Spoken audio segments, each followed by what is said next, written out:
ದಕ್ಷಿಣ ಕನ್ನಡದಲ್ಲಿ ಮಳೆಯ ಅಬ್ಬರ ಮುಂದುವರಿತಾ ಇದೆ. ಇದರ ಪರಿಣಾಮ ನದಿಗಳೆಲ್ಲ ಉಕ್ಕಿ ಹರಿತಾ ಇದೆ. ಭಾರಿ ಮಳೆಗೆ ಉಕ್ಕಿ ಹರಿತಾ ಇದೆ ಫಾಲ್ಗುಣಿ ನದಿ. ಮರವೂರು ಕಿಂಡಿ ಅಣೆಕಟ್ಟಿನಲ್ಲಿ ನೀರಿನ ಮಟ್ಟ ಏರಿಕೆಯಾಗಿದೆ. ಜನವಸತಿ ಪ್ರದೇಶಗಳಿಗೆ ಫಾಲ್ಗುಣಿ ನದಿ ನೀರು ನುಗ್ಗಿದೆ. ನದಿ ಪ್ರವಾಹದಿಂದ ಈ ಆದ್ಯಪಾಡಿ ಗ್ರಾಮ ದ್ವೀಪದಂತೆ ಆಗೋಗಿದೆ. ಇನ್ನು ನದಿ ಪಾತ್ರದಲ್ಲಿರುವಂತಹ ತೋಟಗಳು ಗದ್ದೆಗಳಿಗೂ ಕೂಡ ನೀರು ನುಗ್ಗಿದೆ. ನದಿ ನೀರಿನಿಂದ ತೋಟಗಳು ಜಲಾವೃತ ಆಗಿದೆ. ಆದ್ಯಪಾಡಿಯ ಮುಗೇರ ಕುದ್ರು ಗ್ರಾಮ ಸಂಪೂರ್ಣವಾಗಿ ಜಲಾವೃತ ಆಗಿ ದ್ವೀಪದಂಥ ಪರಿಸ್ಥಿತಿಯಲ್ಲಿ, ಅಂದರೆ ಸಂಪರ್ಕ ಸಂಪೂರ್ಣ ಕಡಿತಗೊಳ್ಳುವಂಥ ಪರಿಸ್ಥಿತಿ. ನಿರಂತರವಾಗಿ ಮಳೆ ಆಗ್ತಾ ಇರೋದ್ರಿಂದ ರೆಡ್ ಅಲರ್ಟ್ ಇದೆ. ಅತಿ ಹೆಚ್ಚು ಮಳೆ ಆಗ್ತಾ ಇದೆ. ನದಿಗಳೆಲ್ಲ ತುಂಬಿ ಹರಿತಾ ಇದೆ.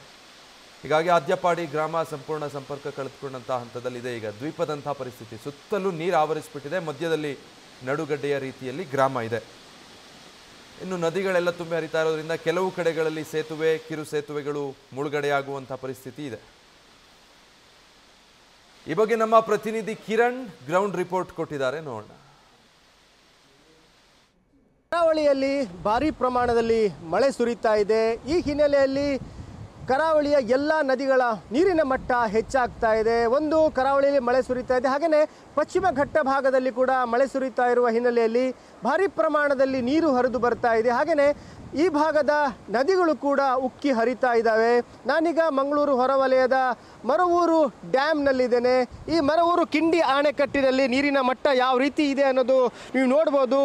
ಈ ಒಂದು ಡ್ಯಾಮ್ನಲ್ಲಿ ನೀರಿನ ಮಟ್ಟ ಹೆಚ್ಚಾದಂತೆ ಪಕ್ಕದಲ್ಲೇ ಇರುವ ಆದ್ಯಪಾಡಿ ಗ್ರಾಮದ ಜನರಿಗೂ ಕೂಡ ಭಯ ಆರಂಭವಾಗುತ್ತೆ. ಯಾಕಂದರೆ ಆ ಭಾಗದ ಇಡೀ ಜಲಾವೃತವಾಗುತ್ತೆ. ಇಲ್ಲಿ ನೀರಿನ ಮಟ್ಟ ಹೆಚ್ಚಾದಂತೆ ಈ ಕಿಂಡಿ ಅಣೆಕಟ್ಟಿನ ಮೇಲಿಂದ ನೀರು ಹರಿತಾ ಇರಬೇಕಾದ್ರೆ ಆ ಭಾಗದಲ್ಲಿರುವಂಥ ಆದ್ಯಪಾಡಿ ಭಾಗದಲ್ಲಿ ಜನರ ಎದೆ ಹೊಡ್ಕೊಳ್ಳಿಕ್ಕೆ ಸ್ಟಾರ್ಟ್ ಆಗುತ್ತೆ. ಯಾಕಂದರೆ ಇಡೀ ಊರು ಜಲಾವೃತ ಆಗುತ್ತೆ. ಒಂದು ದ್ವೀಪದಂತಹ ಪರಿಸ್ಥಿತಿ ನಿರ್ಮಾಣವಾಗುತ್ತೆ. ಈ ಹಿನ್ನೆಲೆಯಲ್ಲಿ ಇಲ್ಲಿ ಜನರು ಕೂಡ, ಆದ್ಯಪಾಡಿಯ ಜನರು ಕೂಡ ಕಿಂಡಿ ಅಣೆಕಟ್ಟಿನ ಹತ್ರ ಬಂದ್ಕೊಂಡು ನೀರಿನ ಮಟ್ಟ ಎಷ್ಟಿದೆ, ಎಷ್ಟು ಏರಿಕೆ ಆಗ್ತಾ ಇದೆ ಅನ್ನೋದನ್ನು ವೀಕ್ಷಿಸಲಿಕ್ಕೆ ಬಂದಿದ್ದಾರೆ.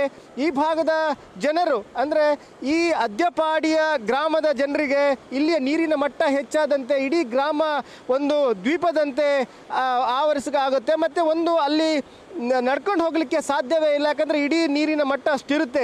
ಕೇವಲ ದೋಣಿಯಿಂದ ಮಾತ್ರ ಆ ಕಡೆ ಈ ಕಡೆ ಹೋಗಬೇಕು. ಸಂಪರ್ಕ ಸಾಧನ ಅವರಿಗೆ ದೋಣಿಯೇ ಅವರಿಗೆ ಸಂಪರ್ಕ ಸಾಧನ. ಶಾಲೆಗೆ ಹೋಗಬೇಕಾದ್ರೆ, ಅಂಗಡಿಗೆ ಹೋಗಬೇಕಾದ್ರೆ, ಎಲ್ಲಾದರೂ ಹೋಗಬೇಕಾದ್ರೂ ದೋಣಿಯಲ್ಲೇ ತಿರುಗಾಡಬೇಕಾದಂಥ ಪರಿಸ್ಥಿತಿ ಇದೆ. ಒಂದು ಈ ಭಾಗದಲ್ಲಿ ಅಂದರೆ ಸುರಕ್ಷಿತ ಪ್ರದೇಶಕ್ಕೆ ಬರಬೇಕಾದ್ರೂ ಕೂಡ ಈ ದೋಣಿಯಲ್ಲೇ ಸಾಗಿ ಬರಬೇಕು. ಹಾಗೆಯೇ ಅನಾರೋಗ್ಯ ಪೀಡಿತರಾದರೂ ಕೂಡ ರಾತ್ರಿ ಹೊತ್ತಲ್ಲಿ ದೋಣಿಯಲ್ಲೇ ಬರುವಂತಹ ಪರಿಸ್ಥಿತಿ ಇದೆ. ಈ ಹಿನ್ನೆಲೆಯಲ್ಲಿ ಈ ಭಾಗದ ಅಂದರೆ ಆದ್ಯಪಾಡಿ ಭಾಗದ ಜನರು ಇಲ್ಲಿ ಬಂದ್ಕೊಂಡು ಕಿಂಡಿ ಅಂದರೆ ಮರವೂರು ಕಿಂಡಿ ಅಣೆಕಟ್ಟಿನ ಮೇಲೆ ಬಂದು ನೀರಿನ ಮಟ್ಟ ಹೆಚ್ಚಾಗಿದೆಯೋ ಇಲ್ವೋ ಅನ್ನೋದನ್ನು ವೀಕ್ಷಿಸಲಿಕ್ಕೆ ಬಂದಿದ್ದಾರೆ. ನಮ್ಮೊಟ್ಟಿಗೆ ಗ್ರಾಮಸ್ಥರಿದ್ದಾರೆ, ಅವರನ್ನೇ ಮಾತಾಡಿಸ್ತೀನಿ.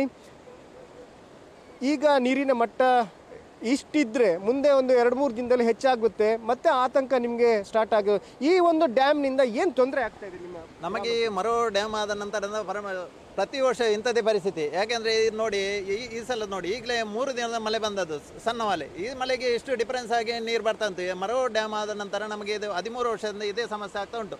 ಯಾಕೆಂದರೆ ಬೇರೆ ನಾವು ಡ್ಯಾಮ್ ಆದ ಉದ್ದೇಶ ನಾವು ಏನು ಮಾಡೋದಲ್ಲ. ಯಾಕಂದರೆ ಇಲ್ಲಿ ಡ್ಯಾಮಿನಲ್ಲಿ ಕೆಳಗೆ ಮಳೆಗಾಲದ ನೀರು ಹೋಗುವಂಥ ವ್ಯವಸ್ಥೆ ಏನಿಲ್ಲ. ಯಾಕಂದರೆ ಅಲ್ಲಿ ನೋಡಿ 3 ಫೀಟಿದ್ದು ಕಿಂಡಿ ಇರೋದು, 3 ಫೀಟಿದ್ದು ಪಿಲ್ಲರ್ ಉಂಟು, 10 ಫೀಟ್ ಡಿಫರೆನ್ಸ್ ಈಗಲೇ ಉಂಟು. ಇನ್ನು ಮುಂದಕ್ಕೆ ಜಾಸ್ತಿ ಆದರೆ ನಮ್ಮ ಕೃಷಿ ಭೂಮಿ ಮನೆಗಳಿಗೆಲ್ಲ ನೀರು ಹೋಗ್ತಾ ಉಂಟು. ಆದ ಕಾರಣ ನಾವು ಒಂದೇ ಹೇಳೋದೇನೆಂದರೆ, ಇಲ್ಲಿ ಮರೋ ಡ್ಯಾಮಿಗೆ ಒಂದು ದೊಡ್ಡದು ಗೇಟ್ ಮಾಡಬೇಕು. ಯಾಕಂದರೆ ಇಲ್ಲಿ ನೋಡಿ ನೀವು ಬೇಕಾದರೆ ಅಲ್ಲಿ 3 ಫೀಟಿದ್ದು ಪಿಲ್ಲರ್, 3 ಫೀಟಿದ್ದು ಕಿಂಡಿ, ಅದರಲ್ಲಿ ಎಷ್ಟು ನೀರು ಹೋಗ್ತದೆ? ನೀರೇ ಹೋಗೋದಿಲ್ಲ. 10 ಫೀಟ್ ಡಿಫರೆನ್ಸ್ ಈಗಲೇ ಆಗಿದೆ. ಆದ ಕಾರಣ ಅದಕ್ಕೆ ದೊಡ್ಡದು ಹೈಡ್ರಾಲಿಕ್ ಗೇಟ್ ಮಾಡಬೇಕು. ಗೇಟ್ ಮಾಡಿದ್ರೆ ಮಳೆಗಾಲ ಸೀದಾ ನೀರು ಹೋಗುವಂಥ ವ್ಯವಸ್ಥೆ ಮಾಡಬೇಕಂತ ನಾವು ಇಷ್ಟರ ತನಕ ಕೇಳಿಕೊಳ್ಳೋದು. ಈ ಸಲವೂ ಕೇಳಿದ್ದೇವೆ ನಾವು. ಈ ಸಲ ಆಗ್ಬೋದೆಂಬ ತುಂಬ ಆಸೆಯಿಂದ ಇದ್ದೇವೆ, ಆಗಲಿಲ್ಲ. ಮುಂದಕ್ಕಾದರೂ ಆಗಬೇಕಂತ ನಮ್ಮ ಆಸೆ. ಯಾಕಂದರೆ ಇಲ್ಲಿ ಈಗಲೇ ಮುಳುಗಡೆ ಆಗಿ ನಮಗೆಲ್ಲ ಹೆದರಿಕೆ ಶುರು ಆಗಿದೆ. ಏನಾಗ್ತದೆ ಏನಂತ ಗೊತ್ತಿಲ್ಲ. ಇನ್ನು ಮಳೆ ಸ್ಟಾರ್ಟ್ ಆದದ್ದು ಅಷ್ಟೇ. ಇನ್ನು 4 ತಿಂಗಳ ಮಳೆ ಉಂಟು. ಆಗ ನಾವು ಹೇಗೆ ಜೀವನ ಮಾಡೋದು? ನಮ್ಮ ಕೃಷಿ ಭೂಮಿ ಎಲ್ಲ ಹೋಗ್ತಾ ಉಂಟು, ಮನೆಗಳಿಗೆ ನೀರು ಬರ್ತಾ ಉಂಟು, ಶಾಲೆಗೆ ಮಕ್ಕಳಿಗೆ ಹೋಗ್ಲಿಕ್ಕೆ ಆಗಲ್ಲ, ಹಿರಿಯರಿದ್ದಾರೆ ಅವರಿಗೆ ಹೋಗ್ಲಿಕ್ಕೆ ಎಂಥ ಪರಿಸ್ಥಿತಿ. ವರ್ಷ ಇದೇ ಹೇಳೋದು, ನಾವು ಇಷ್ಟೇ ಬೊಬ್ಬೆ ಹಾಕೋದು, ಇದೇ ಅಂತ ನಮಗೆ ಇದೇ ಕೆಲಸವ. ಅದಕ್ಕೋಸ್ಕರ ನಾವು ಈ ಸಲ ಆದರೂ ಹೇಳೋದು, ತಕ್ಷಣವಾಗಿ ಇದಕ್ಕೆ ಕ್ರಮವನ್ನು ಕೈಗೊಳ್ಳಬೇಕಾಗಿ ನಾವು ಗ್ರಾಮಸ್ಥರು ಎಲ್ಲರೂ ಒಟ್ಟಾಗಿ ಕೇಳೋದು. ಯಾಕಂದರೆ ದೊಡ್ಡದು ಗೇಟ್ ಮಾಡಬೇಕು. ಇಲ್ಲಿ ನೋಡೋದು ಕಾಣ್ತದೆ ಎಲ್ಲರಿಗೆ. ಬೇಕಾದರೆ 3 ಫೀಟಿದ್ದು ಪಿಲ್ಲರ್, 3 ಫೀಟಿದ್ದು ಕಿಂಡಿ, ಅದರಲ್ಲಿ ಎಷ್ಟು ನೀರು ಹೋಗ್ತದೆ? ಅಲ್ಲಿ ಎಷ್ಟು 10 ಫೀಟ್ ಡಿಫರೆನ್ಸ್ ಈಗಲೇ ಆಗಿದೆ. ಇನ್ನೂ ಜಾಸ್ತಿ ಆಗ್ತದೆ. ಅದರ ಮೇಲೆ 4 ಫೀಟ್ ನೀರು ಬರ್ತದೆ. ಆಗ ಎಷ್ಟು ಡಿಫ್ರೆನ್ಸ್, ಇಷ್ಟು ಕೆಳಗೆ 15 ಫೀಟ್ ಡಿಫ್ರೆನ್ಸ್ ನಿಲ್ತದೆ, ಅಲ್ಲಿ ಮೇಲಿಂದ ಮೇಲೆ ನೀರು ಬೀರುವುದು. ಆದ ಕಾರಣ ನಮಗೆ ನೆರೆ ಬರೋದು. ಇದು ನಮಗೆ ಅದ್ದೆಪಾಡಿ ಸುಮಾರು ಒಂದು 9 ಗ್ರಾಮಗಳಿಗೆ ನೆರೆ ಬರೋದು ಮರವೂರು ಡ್ಯಾಮಿಂದ ಅಲ್ಲದೆ ಬೇರೆ ಯಾವುದೂ ಅಲ್ಲ. ಇನ್ನವರು ಹೇಳುವಾಗ ನಮ್ಮ ಡ್ಯಾಮಿಂದ ಏನು ಸಮಸ್ಯೆ ಇಲ್ಲ ಅಂತ ಹೇಳ್ತಾರೆ. ಈಗ ಬಂದು ನೋಡಬೇಕು, ಅವರಿಗೆ ಕಾಣ್ತದೆ. ಅದನ್ನು ನಾವು ಹೇಳೋದು ತಕ್ಷಣವಾಗಿ ಅದಕ್ಕೆ ಏನಾದರೂ ವ್ಯವಸ್ಥೆ ಮಾಡಬೇಕಂತ ನಾವು ಸರ್ಕಾರದಲ್ಲೂ ಕೂಡ ಕೇಳ್ಕೊಳ್ತೇವೆ.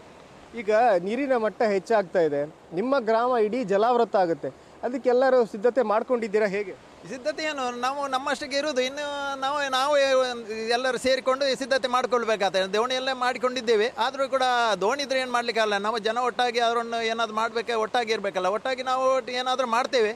ಆದರೂ ಮುಂದಕ್ಕಾದರೂ ಇಂಥ ಪರಿಸ್ಥಿತಿ ಬರದಾಗೆ ನೋಡ್ಕೊಳ್ಬೇಕಂತ ನಾವು ಸರ್ಕಾರದಲ್ಲಿ ಮತ್ತು ಅಧಿಕಾರಿಗಳಲ್ಲಿ ವಿನಂತಿ ಮಾಡೋದು ಅಷ್ಟೇ.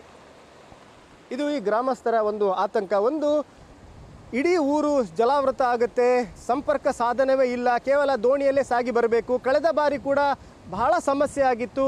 ಹೆಚ್ಚಿನ ಅಲ್ಲಿಯ ಮನೆಗಳು, ಒಂದು 30 ಮನೆಗಳಿದ್ದಾವೆ, 30 ಮನೆಗಳು ಕೂಡ ಜಲಾವೃತವಾಗಿತ್ತು. DC ಅವರು ದೋಣಿಯಲ್ಲಿ ಹೋಗ್ಕೊಂಡು ಆ ಸಮಸ್ಯೆಗಳನ್ನು ಆಲಿಸಿದರು. ಈ ಸಮಸ್ಯೆಯನ್ನು ಬಗೆಹರಿಸ್ತೀವಿ ಅಂತ ಹೇಳಿದರು. ಜಿಲ್ಲಾ ಉಸ್ತುವಾರಿ ಸಚಿವ ದಿನೇಶ್ ಗುಂಡೂರಾವ್ ಕೂಡ ಭೇಟಿ ನೀಡಿ ಈ ಒಂದು ಸಮಸ್ಯೆಯನ್ನು ಬಗೆಹರಿಸ್ತೀವಿ ಅಂತ, ಅದು ಈವರೆಗೂ ಬಗೆಹರಿದಿಲ್ಲ. ಇನ್ನಾದರೂ ಈ ಜನರ ಸಮಸ್ಯೆಯನ್ನು, ಈ ಒಂದು ಜಲಾವೃತ ಆಗುವಂತಹ ಪರಿಸ್ಥಿತಿಯನ್ನು ಈ ಜಿಲ್ಲಾಡಳಿತ ಆಗ್ಬೋದು, ಸರ್ಕಾರ ಅದನ್ನು ಈ ಸಮಸ್ಯೆಗೆ ಪರಿಹಾರ ಕೊಡುತ್ತಾ ಕಾದು ನೋಡಬೇಕು.